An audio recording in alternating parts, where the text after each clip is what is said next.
અહીંયા કાળનું આવવું એ નક્કી. અહીંયા કાળનું આવવું એ પાકું જ. અહીંયા મૃત્યુનું આવવું એ પાકું જ જાણવું. આ સૃષ્ટિ, આ લોક કાળનો છે. અહીંયા મરજી પણ કાળની જ રહેશે. અહીંયા એનો જ ચાલશે.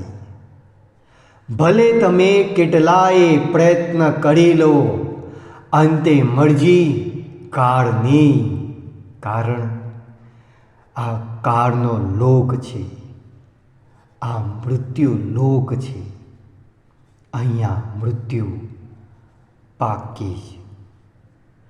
અહીંયા વંદના, અહીંયા ભક્તિ એની જ થાય. એ અસ્થિરતામાં, એ નશાના ગુમાનમાં શરીર ઉપર જય મહાકાલ લખી ફરતા અને કહેતા, કાલ ઉસકા ક્યા બિગાડે જો ભક્ત હો મહાકાલ કા. અરે ભલા માણસ, તમારા આજુબાજુ દ્રષ્ટિ કરો. કેટલાય ચાલતા કાવણિયાઓને કાળ કચડીને એમના મૃત્યુ સ્વરૂપે આવે છે કે નહીં, જરા દ્રષ્ટિ કરીને તમે જુઓ. તમે જ્યાં લગી મનનું અનુકરણ કરતા રહેશો, ત્યાં લગી તમે આ જ રીતે કાળના ખોરાક બનતા રહેશો. તમે મૃત્યુને પામતા હંમેશા રહેશો.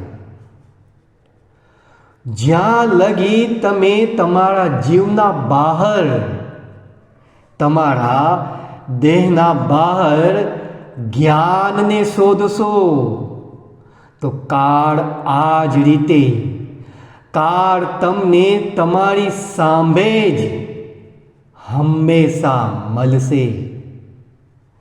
અને એ શંકરજી, એ શિવજી તો એક જ સ્થાન ઉપર રહીને કહેતા રહે, રામ રામેતિ રામેતિ રમે રામે મનોરમે સહસ્ત્ર નામ તતુલ્ય રામ નામ વરાનને. એ આદિ સત્ય, એ પરમાત્માના નિજ નામ રામ નામ સત્ય, રામ નામ કરતા રહે. અને આવા શિવજીના નામથી અધૂરા જ્ઞાનીઓ આપને બહાર ભળમાં રાખી અંતે કાળના મૃત્યુમાં જ રાખે, અંતે કાળના મુખમાં જ બાંધીને રાખે.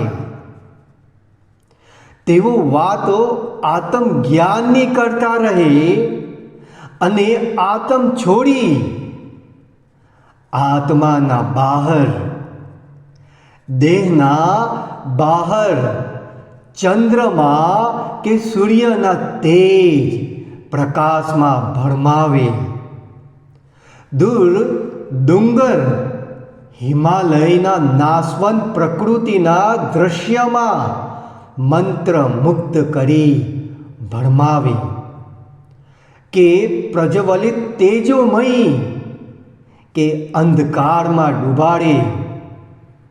જે જીવના ભીતર છોડી અને આપના દેહના બહાર,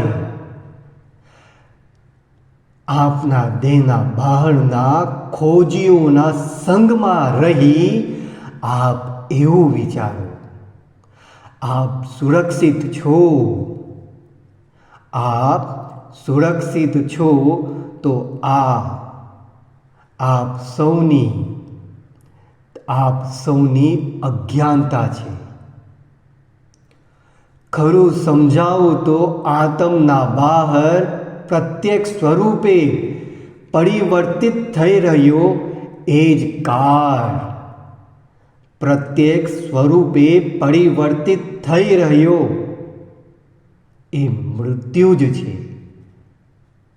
અહીંયા દિવસ બાદ રાત, અહીંયા હર્ષ બાદ હતાશા, અહીંયા જ જન્મ બાદ મૃત્યુ છે. અહીંયા હંમેશા પરિવર્તિત થતા કાળ પુરુષ મૃતક સંસારમાં એક તમારા જીવના સિવાય દરેક ક્ષણે પરિવર્તિત સ્વરૂપે કાળ, દરેક ક્ષણે પરિવર્તિત સ્વરૂપે આ મૃત્યુ જ છે. અને એમાંથી આપ સૌની પ્રીતિ અને એમનાથી આપ સૌની પ્રીતિ, આપ સૌનો પ્રેમ જોડશો કે એ પ્રેમ જોડનાર એ અજ્ઞાનીઓ આપને હંમેશા કાળના મુખમાં જ કાળથી બાંધીને જ આપને રાખશે. આત્માના બહાર જે પણ કંઈ છે એનું અંતે તો થશે મૃત્યુ જ. દેહથી જોડાયેલા સંબંધોનું અંતે તો થશે મૃત્યુ જ. દેહથી જોડાયેલા સુખ અને દુઃખનું પણ થશે અંતે મૃત્યુ. એ સંબંધોની આશાઓનું પણ થશે અંતે મૃત્યુ. જે આત્માના બહાર જે પરિવર્તિત થાય એ અસત્ય જાણો, ભલે તમારા વિચાર કેમ ના હોય. જો એ અસ્થિર, જો એ પરિવર્તિત રહે ત્યારે એ વિચારો, ત્યારે એ જ્ઞાનનું પણ થશે અંતે મૃત્યુ. અંતે સ્પષ્ટ જણાવું, જે દેહમાં ચેતનતા રહી નથી એવા દેહથી કોઈ આશા આપ સૌ રાખતા જ નથી. પણ જે સ્થાન ઉપર ચેતન તત્વ છે જ નથી ત્યાં મનુષ્ય આશા બાંધી હંમેશા ઊભો રહે. અને આજ તો છે ગફલત. અને આજ તો ગફલત ભારી છે. અને આવી ગફલતમાં આપ સૌ છો. અને આવી ગફલતમાં રાજા જનક પણ હતા. અને આવી અજ્ઞાનતા અષ્ટવક્રજીએ દૂર કરી કે આ કીડી રૂપી જીવ